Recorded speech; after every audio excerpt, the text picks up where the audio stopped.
Gold trusted gold buyers మీరు తాకట్టు పెట్టిన బంగారాన్ని విడిపించి ఈ రోజు ఉన్న మార్కెట్ ధరకు కొనబడను.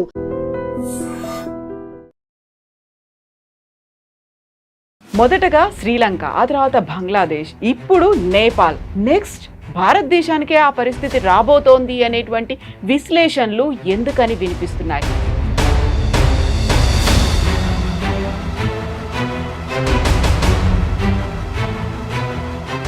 అయితే నేపాల్లో మాత్రం అక్కడున్నటువంటి యూత్ మాకు మోదీ లాంటి ప్రధానమంత్రి కావాలి అని ఎందుకని చెప్తున్నారు, ఎందుకని నినదిస్తున్నారు?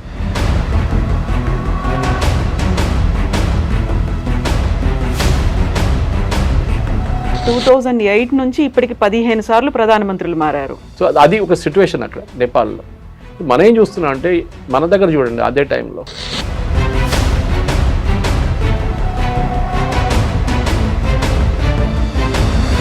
ఇక్కడే ఎందుకని ఇప్పుడు మోదీ లాంటి ప్రధానమంత్రి మాకు కావాలి అన్నట్టుగా మీరు చెప్పినట్టుగా రాచరిక వ్యవస్థ పోయింది, మేమంతా కంప్లీట్గా ఒక ప్రజాస్వామ్యం, ఒక లిబరల్గా మారాము అని చెప్పిన తర్వాత మాత్రమే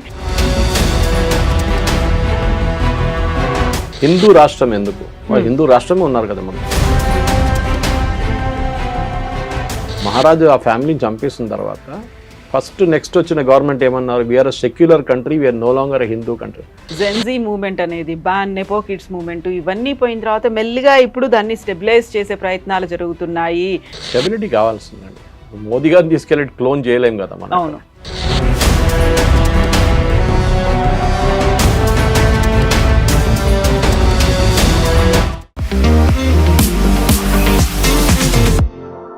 నమస్తే, నేను Kavitha. Welcome to I Dream News and నిజాలు. మొదటగా శ్రీలంక, ఆ తర్వాత బంగ్లాదేశ్, ఇప్పుడు నేపాల్, నెక్స్ట్ భారతదేశానికే ఆ పరిస్థితి రాబోతోంది అనేటువంటి విశ్లేషణలు ఎందుకని వినిపిస్తున్నాయి? అలాంటి అన్రెస్ట్ మన దగ్గర కూడా ఉందా? అయితే నేపాల్లో మాత్రం అక్కడున్నటువంటి యూత్ మాకు మోదీ లాంటి ప్రధానమంత్రి కావాలి అని ఎందుకని చెప్తున్నారు, ఎందుకని నినదిస్తున్నారు? మనతో పాటుగా ఉన్నారు senior journalist Suresh Kochattil. Sir నమస్తే. నమస్తే సార్, నేపాల్ అయిపోయింది, అంతకుముందు బంగ్లాదేశ్, అంతకంటే ముందు శ్రీలంక, అక్కడంతా యూత్ ముందుకు వచ్చారు, ఒక అన్రెస్ట్ అనేది కనిపించింది.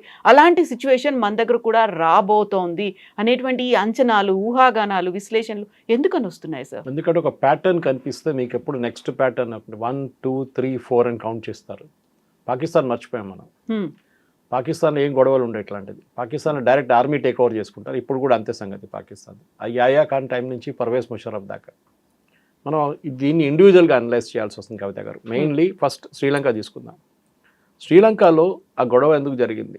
ఫస్ట్ ఆఫ్ ఆల్ అక్కడ ప్రేమదాస కానివ్వండి, జయవర్ధనే కానివ్వండి, ఎల్టీటీతో ఉన్న ఆ యుద్ధం కానివ్వండి, దాంతో శ్రీలంక ఎకానమీ మొత్తం ధ్వంసం అయిపోయింది కంప్లీట్గా. వాళ్ళ మెయిన్ బిజినెస్ టూరిజం. కాఫీ కూడా ఉందనుకోండి, కానీ చాలా తక్కువ. అది అంత పెద్ద ఫారిన్ ఎక్స్చేంజ్ ఏం లేదు. Tourism was big governor. ఎప్పుడైనా మీ దేశంలో టెర్రరిస్ట్ యాక్టివిటీ ఉంటే టూరిస్టులు ఎందుకు వస్తారు? ఇప్పుడు పాకిస్తాన్కి ఎవరు వెళ్తారు? పిచ్చోళ్ళు వెళ్తారు పాకిస్తాన్, లేకుంటే ఆఫ్ఘనిస్తాన్. ఎవరు వెళ్తారు? లైఫ్ రిస్క్ తీసుకుని వెళ్ళేటోళ్ళు వెళ్తారు. కానీ శ్రీలంక కూడా అదే జరిగింది. దాని నుంచి బయటపడేటప్పటికి శ్రీలంక చాలా మటుకు లోన్స్ డిఫాల్ట్ చేశారు. మెయిన్లీ వాళ్ళు ఏం చేశారంటే చైనీస్ దగ్గర చాలా మటుకు అప్పు తీసుకున్నారు. బెల్ట్ అండ్ రోడ్ ఇనిషియేటివ్ అని చెప్పి చైనాకి హంబపోర్ట్ అప్పగించారు. వాళ్ళు అప్పగించలేదు, తీసుకున్న అప్పు వాళ్ళు తీసుకున్నారు, పోర్ట్ టేక్ ఓవర్ చేసుకున్నారు. అంతే. ఆ టైంలోనే అక్కడున్న యంగ్స్టర్స్ రోడ్డు మీద దిగారు. ఎందుకంటే పొలిటికల్ ఇన్స్టెబిలిటీ ఉంటాయి. రానిల్ విక్రమసింఘే కానివ్వండి, మిగతా వాళ్ళ మీద ఆరోపణలు, అది ఇది ప్రత్యారోపణలు జరిగినాయి. దాంతోపాటు పెద్దక మూమెంట్ జరిగింది. దీన్ని ఎవరైనా ఫండింగ్ చేశారా ఎన్కరించంటే ఎస్, పాసిబ్లీ ఎస్. ఎందుకంటే రెజీమ్ చేంజ్ అనేది మీరు సిరియాలో చూశారు, లిబియాలో చూశారు, చాలా మటుకు ఇరాక్లో చూశారు, అండ్ ఆల్సో కొంచెం ఇరాన్లో కూడా ట్రై చేశారు, కానీ సక్సీడ్ కాలేదు. అక్కడ హిజాబ్ తీసి పక్కన పడేయడము, బుర్కాలు తీసి పడేయడము, చాలా మటుకు ప్రొటెస్ట్ జరిగింది అక్కడ ఇరాన్లో. కానీ వాళ్ళు ఇరానియన్ రెవల్యూషనరీ గార్డ్ వాళ్ళు మొత్తం దాన్ని సప్రెస్ చేశారు. శ్రీలంకలో జరిగిన తర్వాత ఇప్పుడు చెప్పండి, శ్రీలంకలో ఏమైనా గొడవ జరుగుతుందండి? ఇప్పుడు లేదు. ఆ రోజు కార్పెట్లు ఎత్తుకెళ్ళారు, చైర్లు ఎత్తుకెళ్ళారు, టేబుల్ ఎత్తుకెళ్ళారు, అక్కడ ఉన్న కప్పులు సాసాలు అన్నీ తీసుకెళ్ళిపోయారు ప్రెసిడెన్షియల్ ప్యాలెస్ నుంచి. అది ఏంటంటే ఒక మాబ్ మెంటాలిటీ అంటాం. మన దగ్గర కూడా హైపోథెటికల్ చెప్తున్నాను, రేపు ఏదో ఒక పెద్ద ప్యాలెస్ లాంటి ఉన్న బిల్డింగ్ ఉంది, ఎవరు లేరు సెక్యూరిటీ గార్డ్రా అంటే అందరు ఒక 100 మంది వెళ్ళి అక్కడ ఏం దొరికితే తీసుకొని బయటకు వచ్చేస్తారు. కానీ మన దగ్గర ఏంటంటే బయట పోలీసు వాళ్ళు పట్టుకుంటారు. వాళ్ళకి సిస్టమ్ లేదు.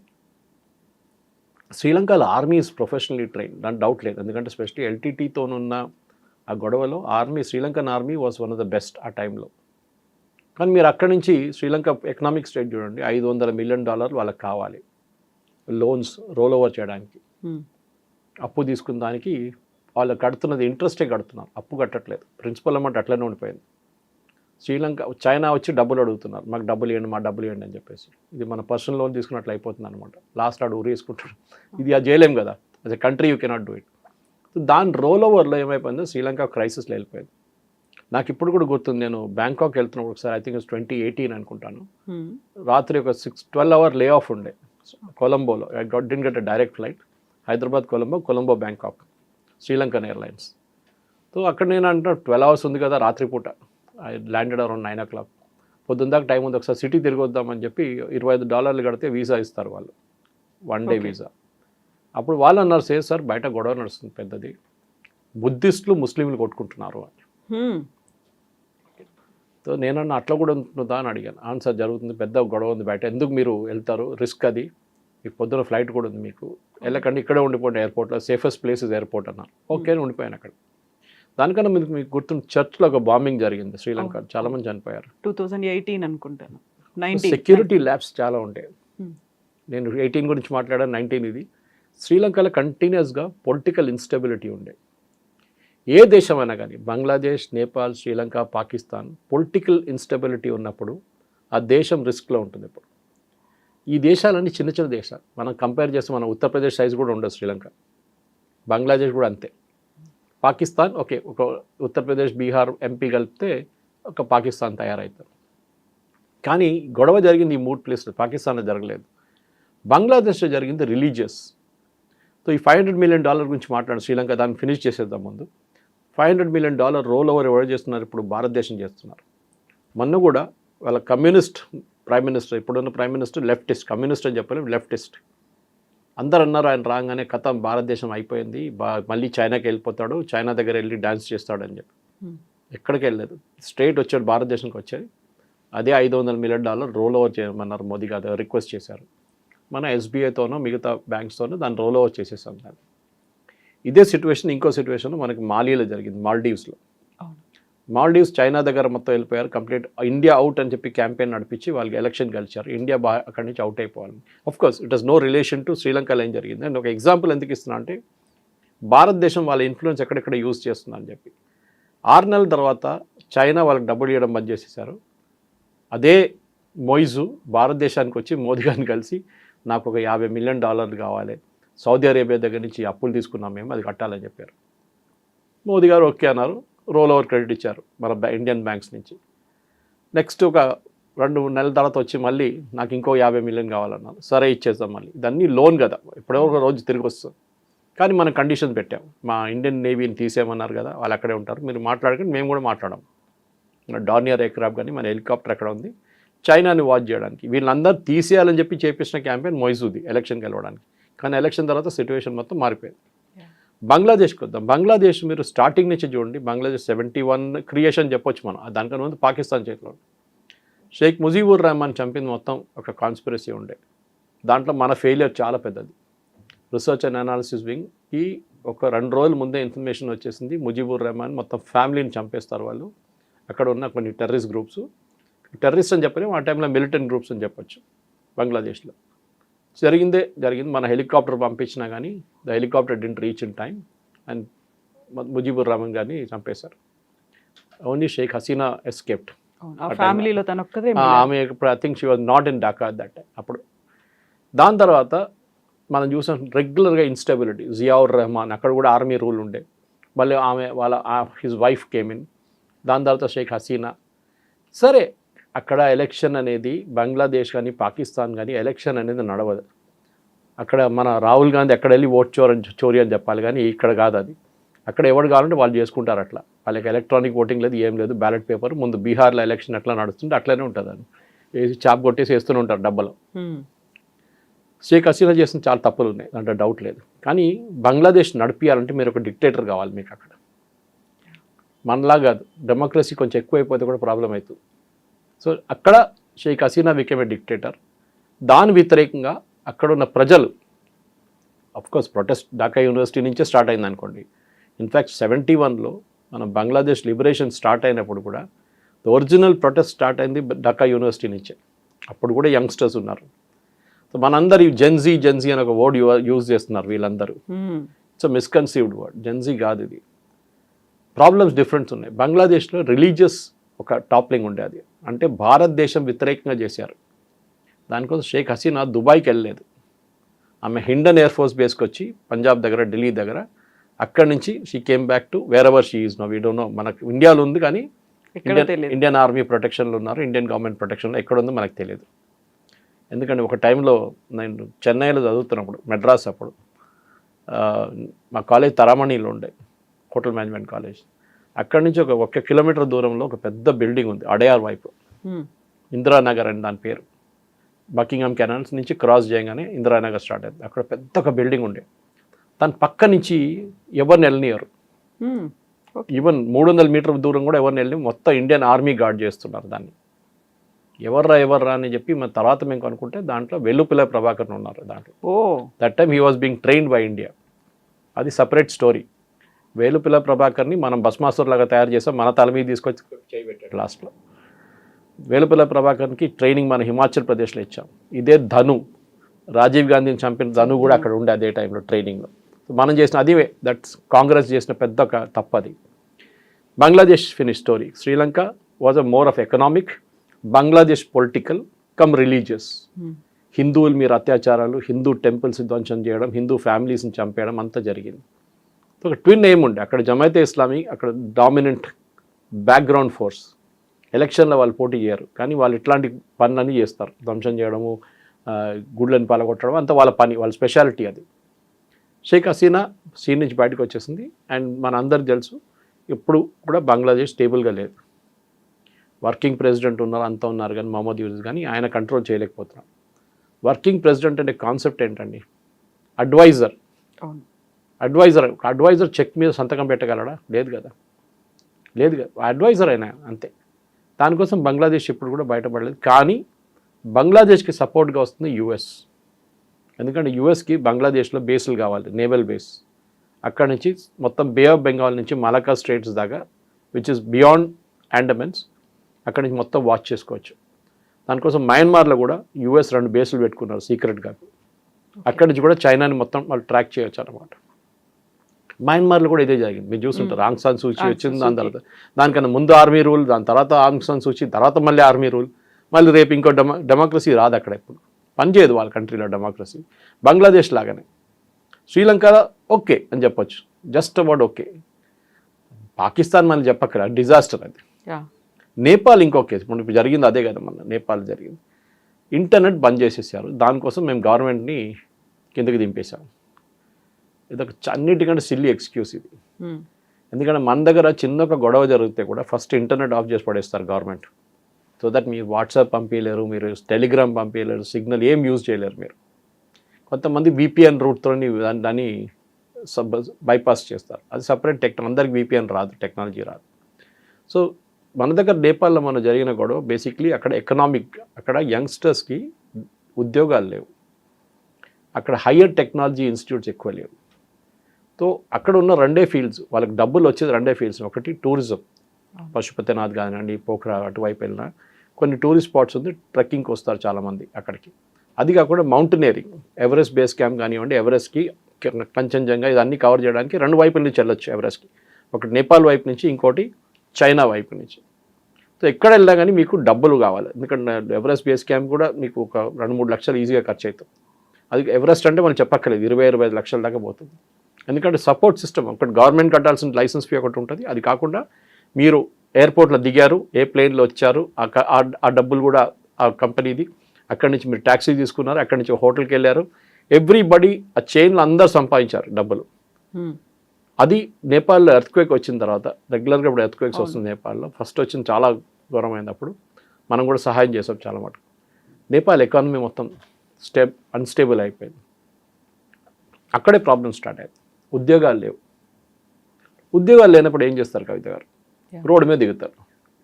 వాళ్ళు చాలా మటుకు 65 లక్షల మంది నేపాలీలు ఇండియాలో పనిచేస్తున్నారని చెప్పి అన్అఫీషియల్ ఎస్టిమేట్. అఫీషియల్ ఇంకా ఎక్కువ ఉంటుంది. అన్అఫీషియల్ ఎస్టిమేట్ 65 లక్షల మంది పనిచేస్తున్నారు భారతదేశంలో, దట్ టు లో ఎండ్ జాబ్స్. అక్కడ హై ఎండ్ జాబ్స్ చదువుకున్న పిల్లలు చాలామంది నేపాలీ పిల్లలు డార్జిలింగ్ వైపు వచ్చి చదువుకుంటారు, కొంతమంది బీహార్ యూపీలోని కాలేజీలు చదువుకుంటారు. వాళ్ళకు ఉద్యోగాలు రావాలంటే భారతదేశంలోనే పనిచేయాలి. అదంతా అన్ఆర్గనైజ్డ్ సెక్టార్లోనే వర్క్ చేస్తారు. కానీ ఇప్పుడు చదువుకున్న పిల్లలు ఉన్నారు, ముందట్లా కాదు. ఇప్పుడు మనం కూడా చూస్తారు, లాస్ట్ జనరేషన్ వీళ్ళు పొలాల్లో పనిచేసిన వాళ్ళు ఉంటారు. వాచ్మెన్ కూతురు దీనికన్నా నేను చెప్పాను మీకు ఒకసారి, ఎంబీఏ చేసింది ఆమె. సో ఆ నెక్స్ట్ జనరేషన్ చేంజ్ అయిపోతుంది. సో వాళ్ళు ఎంబీఏ చేసినప్పుడు ఉద్యోగం లేకుండా వాళ్ళు ఏం చేస్తారు, అది ప్రాబ్లం అనమాట. సో లాస్ట్ జనరేషన్ వాచ్మెన్గా పనిచేస్తాడు, ఇండియాలో వచ్చి ఇంకేదైనా పని చేసుకుంటాడు, కానీ వెల్డింగ్ పని ఏదో నేర్చుకుంటాడు. ఈ జనరేషన్కి ఎడ్యుకేషన్ వచ్చిన తర్వాత వాళ్ళకి ఉద్యోగాలు లేవు. ఎందుకంటే మనం ఒక పటాన్చెరు తీసుకెళ్ళి జీడిమెట్లా తీసుకెళ్ళి అక్కడ పెట్టలేం. Nepal it's highly seismic zone, earthquakes చాలా వస్తాయి అక్కడ. అక్కడ ఉన్న ఇండస్ట్రీ అంతే. నేపాల్లో కూడా అక్కడున్న డ్యామ్లు కట్టింది మనమే, భారత్ గవర్నమెంట్, ఇండియన్ గవర్నమెంటే కట్టారు. ఈవెన్ భూటాన్లో ఉన్న డ్యామ్స్ కూడా మనమే కట్టాం. మన డబ్బులతో కట్టి వాళ్ళ దగ్గర నుంచి ఎలక్ట్రిసిటీ తీసుకుంటాం మనం, వాళ్ళకి కావాల్సిన ఎలక్ట్రిసిటీ వాళ్ళు వాడుకుంటారు. సో నేపాల్లో జరిగింది ఒక ఎకనామిక్ ఇన్స్టెబిలిటీ. సో మనం శ్రీలంక చూసాం, బంగ్లాదేశ్ చూసాం, ఇప్పుడు నేపాల్ చూస్తున్నాం. ఇప్పుడు అందరూ ఏమంటున్నారు భారతదేశం నెక్స్ట్ అని. భారతదేశంలో ఎందుకు జరగదు అనేది చాలా సాలిడ్ రీజన్స్ ఉంది. ఒకటి, మన చాలా పెద్ద కంట్రీ, పాపులేషన్ వైజ్ అట్లీస్ట్ 140 కోట్ల మంది. రెండవది, మన సిస్టమ్స్ చాలా బాగుంది. ఇప్పుడు కూడా నేనే జ్యుడిషియరీని క్రిటిసైజ్ చేస్తాను, కానీ మొన్న మహారాష్ట్రలో ప్రొటెస్ట్ జరిగిన జ్యుడిషియరీ దిగారు. ఏంటి ఇంత గొడవ, ఖాళీ చేయమని చెప్పండి శివాజీ పార్క్ మైదానం అని చెప్పేసి వాళ్ళు ఆర్డర్ ఇచ్చారు. మూడవది, పొలిటికల్ పార్టీస్ కూడా మెచ్యూరిటీ ఉంది భారతదేశంలో. వాళ్ళకి తెలుసు, రాహుల్ గాంధీ ఆఫ్ కోర్స్ ఆయన్ని డిస్కౌంట్ చేసేయాలి, ఎందుకంటే ఆయనకి అసలు మెచ్యూరిటీ లేదు, ఓట్ చోర్ అని తిరుగుతుంటాడు. ఆయన చేసే ఒక ఆరోపణలే ఆయనకి ఇంపాక్ట్ ఆయనకి సరిగా అర్థం కావట్లేదు, దాని ఇంపాక్ట్ ఎక్కడికి వెళ్తుందని. కానీ భారతదేశంలో వీరు ఒక 2000 మందో 3000 పిల్లల్ని రోడ్డు మీద దింపి గొడవ చేయలేరు. పోలీసు వాళ్ళు కొడతారు ఫస్ట్ వచ్చి, దాని తర్వాత మీరు పట్టించుకోకపోతే ఆర్ఏఎఫ్ని పంపిస్తారు, వాడు వాటర్ క్యానన్ టీఆర్ గ్యాస్ కొడతాడు. మళ్ళీ మీరు సర్వైవ్ అయితే కూడా సిఆర్పిఎఫ్ వాడు వచ్చి కొడతాడు. సిఆర్పిఎఫ్ వాడు ఎట్లా ఉంటుందంటే, ఎప్పుడు కవిత గారు హైదరాబాద్లో పెట్టే సిఆర్పిఎఫ్ వాడు తమిళనాడు నుంచి వస్తాడు, వాడికి లాంగ్వేజ్ తెలియదు. మీరు వచ్చి నన్ను కొట్టకండి అని తెలుగులో చెప్తే కూడా వాడు కొడతాడు, అర్థం కాదు వాళ్ళకి. So that's a deliberate strategy. దానికోసం చూడండి, తిహార్ జైల్ గార్డ్ చేసేది తమిళనాడు స్పెషల్ బెటాలియన్, వాడికి హిందీ రాదు. సో కానీ రొటేట్ చేస్తున్నారు వాళ్ళు, కన్సిస్టెంట్గా ఉండనియరు అక్కడ. సో దట్ ఈస్ స్ట్రాటజీ అనమాట. సో మన దేశంలో ఒక స్ట్రక్చర్ అన్నీ కాకుంటే లాస్ట్లో కర్ఫ్యూ పెట్టి ఆర్మీకి ఇచ్చేస్తారు. మనం చూసాం చాలా మటు గుజరాత్ రైట్స్ నుంచి దానికి ముందు జరిగింది, హైదరాబాద్లో రైట్స్ జరిగింది ఎన్నోసార్లు. సో మన దగ్గర సిస్టమ్ ఉంది, ఏది తిప్పి కొట్టడానికి సిస్టమ్ ఉంది. మీరు వినకపోతే కొడతాం మిమ్మల్ని. నేపాల్లో కొట్టలేదు, బంగ్లాదేశ్లో కొట్టలేదు, వాళ్ళు ఏం కావాలంటే చేసుకోమని చెప్పారు వాళ్ళ దగ్గర. మన దేశంలో మీరు రాష్ట్రపతి భవన్ లోపల దూరడానికి ట్రై చేయండి, ఇంపాసిబుల్. వాళ్ళే రాష్ట్రపతి, వాళ్ళ ప్రెసిడెంట్ బాడీగార్డే చూసుకుంటారు మిమ్మల్ని. సో ఇట్లాంటి గుండాయిజం, సో ప్లెయిన్ గుండాయిజం, ఇంకేం జరగలేదు. ఏమో వాళ్ళు ఇప్పుడు రోడ్లు అంతా క్లీన్ చేస్తున్నారు, ఎంత మంచి పిల్లలు చూడండి అని చెప్పి వాళ్ళు స్టోరీ చేస్తున్నారు. అంతా పై మీరు అన్నీ తగలబెట్టిన తర్వాత మళ్ళీ ఇంకేంటండి రిపేర్ చేయడము. It's over. మీ ఇమేజ్ పోయింది. నేపాల్ నెక్స్ట్ 10 years, సరే వాళ్ళకి ఇంకో డిమాండ్ ఏంటంటే వారు రాజుని తీసుకురావాలి. We want monarchy back. ఎందుకంటే నేపాల్ ఒరిజినల్గా మీకు గుర్తుండే కవిత గారు, కింగ్ బీరేంద్ర ఆ టైంలో ఉన్నప్పుడు కూడా it was a Hindu kingdom, ఒఫిషియల్గా Hindu kingdom, as much as Britain is a Protestant country అని వాళ్ళ దాంట్లో ఉంది. That is Protestant church. మొన్న యుఎస్ స్టేట్ డిపార్ట్మెంట్ ఒక నోట్ కూడా ఇష్యూ చేశారు, that we are a Catholic country, Christian Catholic country అని చెప్పి వాళ్ళు చాలా క్లియర్గా, అంటే వాళ్ళు బ్యాప్టిస్ట్ ఎక్కువ వాళ్ళు యూఎస్లో, కానీ క్రిస్టియన్ కంట్రీ అని చెప్పి స్టేట్ డిపార్ట్మెంట్ నోటిఫికేషన్ ఇష్యూ చేశారు. మన భారతదేశంలో ఆలోచించండి, మనం హిందూ కంట్రీ అనగానే బాప్రే ఇక్కడ గొడవ, సెక్యులరిజం ఏమైంది, చనిపోయిందా, సెక్యులరిజం ఎక్కడ పోయింది అని చెప్పేసి. నేపాల్లో till the monarchy was there, Nepal చాలా స్టేబుల్గా ఉండదు, మీకు గుర్తుంటుంది, పెద్ద ప్రాబ్లం ఏం లేకుండే. ఇప్పుడు 15 ప్రధానమంత్రులు 16 సంవత్సరాల్లో మారుతుంటారు, ఓలీ పోతారు, ప్రచండ వస్తారు, ప్రచండ పోతారు, ఓలీ వస్తారు, మళ్ళీ ప్రచండ వస్తారు, మళ్ళీ ఇంకేదో వస్తారు, షేర్ బహదూర్ అందరూ వస్తూ పోతూనే ఉంటారు. ఎవరు ప్రధానమంత్రి అంటే మనకు వీ డోంట్ నో. ఆ స్టేట్లో ఉన్నారన్నమాట Nepal. So political instability, economic instability, unemployment, ఈ 3 కలిసి మొన్న జరిగిన గొడవ. సొల్యూషన్ అని చెప్పండి. ఇప్పుడు 2008 నుంచి ఇప్పటికి 15 సార్లు ప్రధానమంత్రులు మారారు. సో అది ఒక సిచ్యువేషన్ అక్కడ నేపాల్లో. సో మనం ఏం చూస్తున్నాం అంటే, మన దగ్గర చూడండి, అదే టైంలో నెహ్రూ టైం స్టెబిలిటీ చాలా మంచి పెద్ద రూల్ ఉండే 64 దాకా. ఇందిరాగాంధీ నడిమిట్లో ఒకసారి ఎమర్జెన్సీ టైంలో ఓడిపోయినా కానీ షీ వాజ్ దేర్ టిల్ 84. నడిమిట్లో లాల్ బహదూర్ శాస్త్రి గారు చాలా తక్కువ.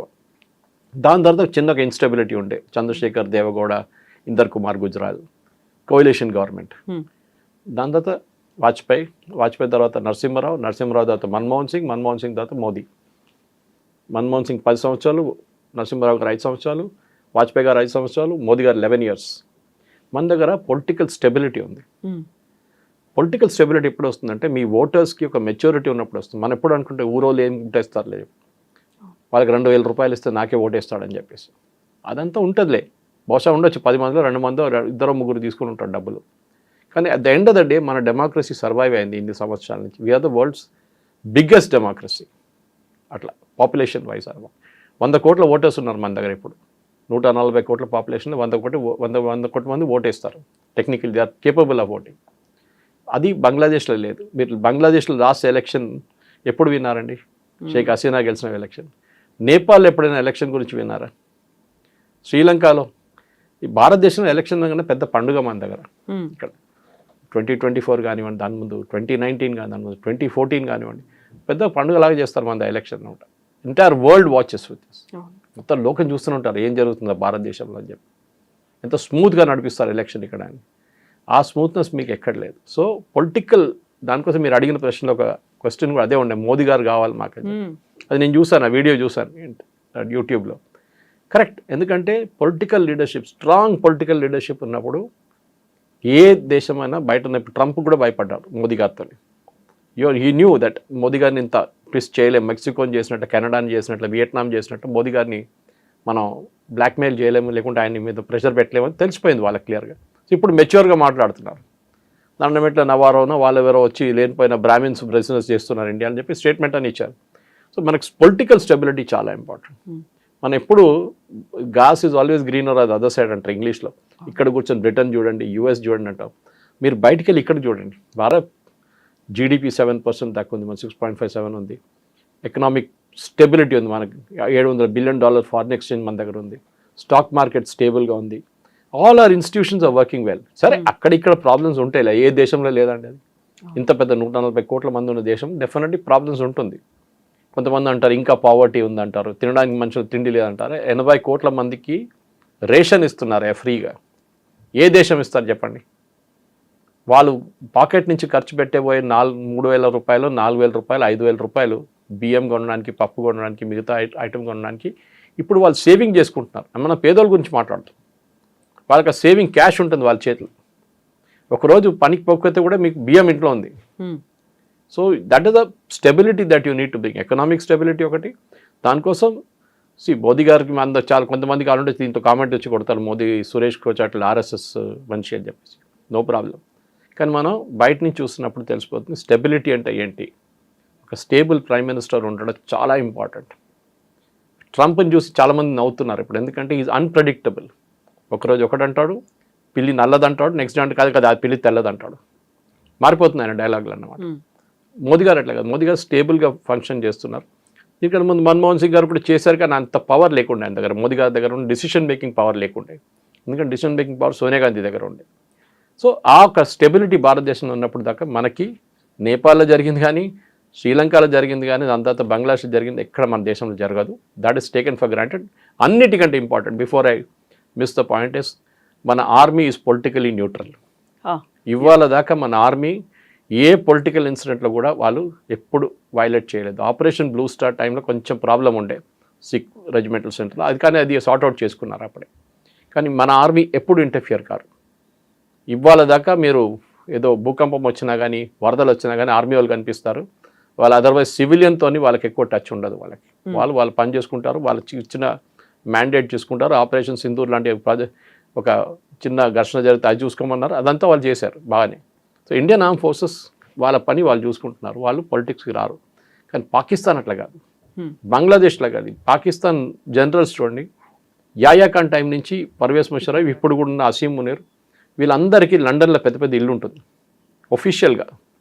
పెద్ద ఫస్ట్ వాళ్ళే చేస్తారు లండన్లో, పెద్ద ఒక 50 కోట్ల ఇల్లు, 100 కోట్ల ఇల్లు కొనుక్కుంటారు. మ్యాన్షన్, పెద్ద మ్యాన్షన్ తీసుకుంటారు. పిల్లల్ని అందరినీ యూరోప్లో చదివిపిస్తారు, లేకుంటే యూఎస్ పంపిస్తారు. ఇది వీళ్ళ మెయిన్ గేమ్.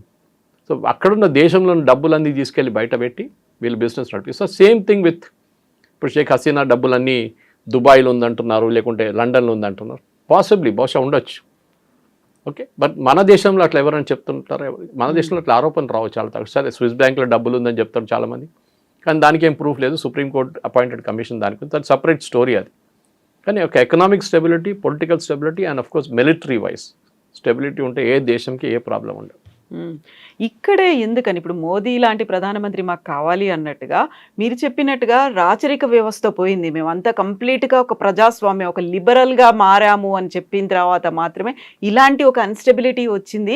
అందుకే మాకు మళ్ళీ రాచరిక వ్యవస్థ కావాలి, మాకు మళ్ళీ రాజులు కావాలి అనేటువంటి ఆ డిమాండ్, హిందూ రాష్ట్రంగా చేయాలి అనేటువంటి డిమాండ్, ఇన్ని రకాల డిమాండ్లు ఎందుకని బయటకు వస్తున్నాయి? స్టెప్ బై స్టెప్ చూద్దామండి. హిందూ రాష్ట్రం ఎందుకు? హిందూ రాష్ట్రమే ఉన్నారు కదా ముందు. అవును, మహారాజు ఆ ఫ్యామిలీని చంపేసిన తర్వాత ఫస్ట్ నెక్స్ట్ వచ్చిన గవర్నమెంట్ ఏమన్నారు? We are a secular country, we are no longer a Hindu country. ఆ రోజు ప్రాబ్లమ్స్ మొదలైంది నేపాల్ది. ఎందుకంటే నేపాల్ ఎప్పుడు కూడా చూడండి, వాళ్ళ ప్రధానమంత్రి, ఇప్పుడు కాబోయే ప్రధానమంత్రి, she was chief judge or something like that. ఆమె చూడండి సింధూర్ పెట్టుకొని, she is typical Hindu, no apologies, bindi పెట్టుకొని సింధూర్ పెట్టుకొని ఉన్నారు. అది Nepal, that is Nepal. Okay, కానీ మీరు ఆ నేపాల్ని మార్చి మేము సెక్యులర్, ఇక్కడ మేము హిందూ భాష, హిందూ రిలీజన్, ఇస్లాం, క్రిస్టియానిటీ అన్నీ నడుస్తుందంటే కాదు. సారీ, మన భారతదేశంలో ఇప్పుడు కూడా భయపడుతున్నాం that we to say that we are Hindu country. 5,000 సంవత్సరాల ముందు హిందువులు ఉన్నారు ఇక్కడ. ఇస్లాం లేకుండే, క్రిస్టియానిటీ లేకుండే ఆ టైంలో. ఓకే, క్రిస్టియానిటీ ఎప్పుడు వచ్చింది? 2,000 సంవత్సరాలు అయింది అంతే. ఇస్లాం 1,500 సంవత్సరాలు అయింది. Our unbroken civilisation is there from 5,000 years. Kashi కానివ్వండి, మీరు మిగతా ప్లేసెస్ చూడండి, మనకు అప్పటి నుంచి ఉంది. మన మ్యాథమెటిక్స్ కానివ్వండి, మన సైంటిఫిక్ అచీవ్మెంట్స్ కానివ్వండి, ఏదైనా మన రాజులు, చోళాలు, పాండ్యాలు, ఇక్కడ శివాజీ మహారాజ్ అంతా వీళ్ళంతా రీసెంట్ అనుకోండి, శివాజీ అంతా, కానీ వాళ్ళు చాలా పాతది వాళ్ళది. సో వీఆర్ ఒక అన్బ్రోకెన్ సివిలైజేషన్ ఉంది మన దగ్గర. సో న్యాచురల్ నేపాల్కి ఏం కావాలంటే వాళ్ళ ప్రజలకి వాళ్ళ రాజు వాళ్ళకి కావాలి. సో రాజు రాజ్యం నడిపిస్తాడు కాదు, is a figure head, stability, ఆయన ఉన్నారు లేదు మా కోసం అని చెప్పి. థాయిలాండ్లో ఇప్పుడు కూడా అక్కడ ఉన్న రాజు is the 10th king in the line. ఆయన పేరు పెద్ద ఉంటుంది, సంస్కృతం ఉంటుంది మోస్ట్. దాంతోపాటు అక్కడ even they use the local Thai dialect also in that. కానీ అన్నిటికంటే ఇప్పుడు ఆయన title alias is Rama the 10th. అంటే వాళ్ళు వాట్ దే బిలీవ్ ఇస్, మేము రామా నుంచి, లార్డ్ రామా నుంచి వచ్చిన లైనేజ్ మాది, ఇప్పుడున్న రాజు 10th ఇన్ దట్ లైన్. మనం భారతదేశంలో చెప్తామండి అది. వాళ్ళ పాత క్యాపిటల్ పేరు అయోధ్య, ఇప్పుడు కూడా ఉంది, చాలా బాగుంది. నేను వెళ్ళి చూసాను, నేను బ్యాంకాక్లో పనిచేస్తున్నప్పుడు వెళ్ళాను. అక్కడ బ్యాంకాక్ నుంచి 100 కిలోమీటర్ దూరం ఉంటుంది. అది ఖెమెర్, అప్పుడున్న బర్మీస్ ఆర్మీ వచ్చి అటాక్ చేసి మొత్తం ధ్వంసం చేశారు. So they shifted to Bangkok after that. Culture preserve చేశారు వాళ్ళు. నేపాల్ కూడా కల్చర్ ఉండే, కానీ ఈ ఏం చెప్తారు, మన ప్రచండ వచ్చిన తర్వాత కమ్యూనిజం వచ్చి పెద్ద ఇదంతా అయిపోయింది, ఇది రిలీజన్ మాకు అక్కర్లేదని చెప్పినప్పుడు నేపాలీస్ పబ్లిక్ కంప్లీట్గా డిసొల్యూషన్ అయిపోయారు. మదేశీలు అని చెప్పి ఇంకొక కమ్యూనిటీ ఉంది మన ఇండియా వైపు నుంచి వెళ్ళేది, హిందూ కమ్యూనిటీ, కానీ ఇండియన్స్ మోస్ట్లీ అక్కడ సెటిల్ అయిన వాళ్ళు కూడా రెబెల్ చేశారు కొన్ని సంవత్సరాల ముందు. 6 నెలల ముందు మహారాజా రావాలని చెప్పి ప్రొసెషన్ తీశారు. పెద్ద గొడవ జరిగింది అక్కడ, పోలీస్ లాఠీ చార్జ్ అంతా జరిగింది. కానీ ఇప్పుడు వచ్చిన మార్పుల్లో రాజాను తీసుకొస్తే yes, it's a good sign. కానీ హిందూ రాష్ట్రం డెఫినెట్గా అక్కడున్న ప్రజలకు కావాలి, అది ఇవ్వాల్సిందే, అది ఇచ్చే తీరుతుంది. లేకుంటే మళ్ళీ ఈ ప్రాబ్లం మళ్ళీ మీకు పైకి వస్తుంది. Nepal is not a secular country. మనం కూడా సెక్యులర్ కంట్రీ కాదు. అంబేద్కర్ గారు రాసిన కాన్స్టిట్యూషన్లో సెక్యులరిజం లేదు. అంబేద్కర్ గారు చాలా క్లియర్గా చెప్పారు, we are not a secular nation. Constituent assembly డిబేట్స్లో ఉంది మీకు. కానీ తర్వాత ఇందిరాగాంధీ గారు వచ్చిన తర్వాత ఎమర్జెన్సీ టైంలో సెక్యులర్ అని వర్డ్ తీసుకొచ్చారు, సోషలిస్ట్ అని వర్డ్ తీసుకొచ్చారు. Otherwise we are not a socialist, we are not a secular. Hindu రాష్ట్రం అంటే ఎస్ అని చెప్పొచ్చు, ద సేమ్ టైం మనం ఓవర్లీ అవుట్వర్డ్లీ చెప్పలేము. ఎందుకంటే ఇండోనేషియా తర్వాత అన్నిటికంటే పెద్ద ముస్లిం పాపులేషన్ ఉన్నది మన దగ్గర, పాకిస్తాన్ కాదు. మనకి అప్పుడు కూడా ఆర్గనైజేషన్ ఇస్లామిక్ స్టేట్స్లో మనకు ఒక ప్లేస్ లేదు, చోట లేదు మనకి. Even though we have the second biggest Muslim population in the world today. సరే, సో భారతదేశం అనేది ఒక మైక్రోకాస్మ్, అంటే హిందువులు కానీ, క్రిస్టియన్స్ కానీ, జైన్స్ కానీ, బుద్ధిస్ట్ కానీ, వీళ్ళందరూ ఉంటారు. So there is economic stability ఉన్నప్పుడు, ఒక గవర్నమెంట్ ఉన్నప్పుడు, ఎవడైనా ఒక రాయి తీసుకొని రోడ్డు మీదకి వస్తే వాళ్ళని ట్యాకిల్ చేయడానికి మనుషులు మన దగ్గర ఉన్నారు. నేపాల్లో లేదు, బంగ్లాదేశ్లో లేదు, శ్రీలంకలో టు సర్టన్ ఎక్స్టెంట్ లేకుండే. అది that's a normal story. So అప్పుడు జెన్జీ మూవ్మెంట్ అనేది బ్యాన్ నెపో కిడ్స్ మూవ్మెంట్ ఇవన్నీ పోయిన తర్వాత మెల్లిగా ఇప్పుడు దాన్ని స్టెబిలైజ్ చేసే ప్రయత్నాలు జరుగుతున్నాయి, సబ్సిడైజ్ అయింది అనుకున్నటువంటి ఆ క్రైసిస్ కాస్త నెక్స్ట్ ఏమవుతుంది అంటారు? నిజంగానే ఒక హిందూ రాష్ట్రంగా మారుతుందా, మళ్ళీ ఒక రాజులు వస్తారా, లేకుంటే ఒక మోదీ లాంటి ఒక పర్సన్ అక్కడ ఏమన్నా సెలెక్ట్ చేసుకుంటారంటారా? స్టెబిలిటీ కావాల్సిందండి. మోదీ గారిని తీసుకెళ్ళి క్లోన్ చేయలేం కదా మనం. అవును. కానీ మొన్న అక్కడ ఆర్మీ చీఫ్ ఒక స్పీచ్ ఇచ్చారు ఆ రోజు స్టెబిలిటీ కోసం. ఆయన వెనక ఒక ఫోటో ఉంది రాజుది. That is an indication what is coming చాలా క్లియర్గా. Definitely they will get him back. దాని తర్వాత నెక్స్ట్ స్టెప్ ఏంటంటే ఒక కేర్ టేకర్ గవర్నమెంట్. బంగ్లాదేశ్లో చేసిన తప్పు ఇక్కడ చేయకూడదు. నేపాల్లో, బంగ్లాదేశ్లో ఇప్పుడు కూడా ఎలక్షన్ పెట్టడానికి భయపడుతున్నారు. ఎందుకంటే నెక్స్ట్ గొడవ ఏం మొదలవుతుందో తెలియదు అని చెప్పేసి. ఇప్పుడు షేక్ హసీనా వాళ్ళ పార్టీ వాళ్ళు దిగుతారు రోడ్డు మీద అని భయపడుతున్నారు. ఎందుకంటే అటువైపు మన పాకిస్తాన్ చూస్తున్న జోక్ అది అన్నిటికంటే పెద్ద డెమోక్రటిక్ జోక్ అది. అక్కడ గెలిచిన ప్రధానమంత్రి జైల్లో ఉన్నాడు, అంటే గెలిచిన క్యాండిడేట్ ప్రధానమంత్రి కావాల్సిన జైల్లో ఉన్నాడు ఇమ్రాన్ ఖాన్. ఓడిపోయిన షబాజ్ షరీఫ్ ప్రధానమంత్రి అయిపోయాడు. అది పాకిస్తాన్ డెమోక్రసీ. అది అక్కడ ఆర్మీ డిసైడ్ చేస్తారు అన్ని, ఎవరు ఉండాలి ఎవరు ఉండకూడదని ఆర్మీ డిసైడ్ చేస్తారు. మన దగ్గర ఆర్మీ ఎప్పుడైనా నెవర్. ఏదో ఒకసారి జనరల్ వికే సింగ్ ఉన్నప్పుడు మీరట్ నుంచి కొన్ని ట్రక్స్ వస్తుందని చెప్పి శేఖర్ గుప్తా పెద్ద గొడవ చేసి స్టోరీ రాశారు ఇండియన్ ఎక్స్ప్రెస్లో.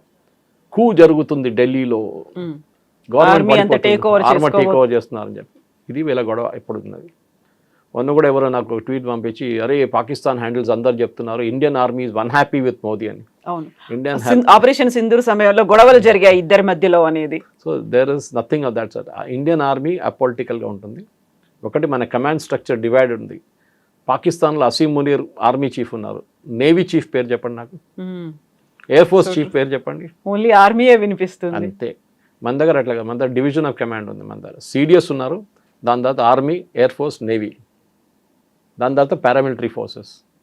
సో మనకు ఒక స్ట్రక్చర్ ఉంది మన దగ్గర. వీళ్ళకి స్ట్రక్చర్ లేదు. ఇంకోటి మన దగ్గర డెమోక్రటిక్ ఇన్స్టిట్యూషన్స్ ఇంకా పనిచేస్తుంది. పాకిస్తాన్లో ఏ కోర్టు పనిచేయదు సరిగా. నేపాల్లో అయితే మర్చిపోండి. బంగ్లాదేశ్లో అసలు కోర్టులే లేవు. ఏదో పేరు కోసం వాళ్ళ కోర్టులు పెట్టుకున్నారు కానీ అది లేదు. So we are still have institution మన దగ్గర ఉండి. బ్రిటిష్ వాళ్ళు ఇచ్చి వెళ్ళారు కానీ దాంట్లో చాలా మటుకు లోపాలు ఉన్నాయి. కానీ స్లోలీ వీఆర్ చేంజింగ్, దాన్ని మార్చుతున్నాం మనం. We are not perfect, nobody is perfect. ఏ దేశం పర్ఫెక్ట్ అని చెప్పండి. బ్రిటన్ సంగతి చూడండి, ఇప్పుడు మొత్తం ఎకానమీ వాళ్ళ ధ్వంసం, కంప్లీట్గా ఏం లేదు ఎకానమీ వాళ్ళది ఇప్పుడు. ఫ్రాన్స్ కూడా అంతే. జర్మనీలో కొంచెం ఫ్రెంచ్ గవర్నమెంటే పడిపోయింది మొన్న. జపాన్ చూడండి, జపనీస్ ప్రైమ్ మినిస్టర్ రిజైన్ చేసేసారు. లోకంలో ఎక్కడని చూడండి అన్ని ప్లేస్లో ఇన్స్టెబిలిటీ ఉంది. కానీ మన దగ్గర ఒక ఐలాండ్ ఆఫ్ స్టెబిలిటీ ఉంది India, and that is very important. Yes sir, thank you so much. Thank you. And don't forget to subscribe to iDream. And for more videos, Please subscribe to iDream. Please subscribe to iDream. Please subscribe iDream. And please subscribe to iDream. For more videos, subscribe to iDream. please like, share and subscribe to the channel. Congratulations, iDream. Subscribe to iDream. Subscribe to iDream. So subscribe to iDream Media. iDream ki iDream team andarki huge congratulations. Please subscribe iDream Media. Please subscribe to iDream. Subscribe iDream. Please subscribe to iDream. iDream అంటే నా కళల channel subscribe చేసుకున్న నోరు తిరుగుతలేదు, మీరైతే గంట గుర్తు కొట్టండి. For more such videos, please subscribe to iDream. Subscribe to iDream. Please subscribe to iDream. Please subscribe iDream Media. Please do subscribe to iDream. Please subscribe to iDream Media. For best entertainment and information, please subscribe iDream.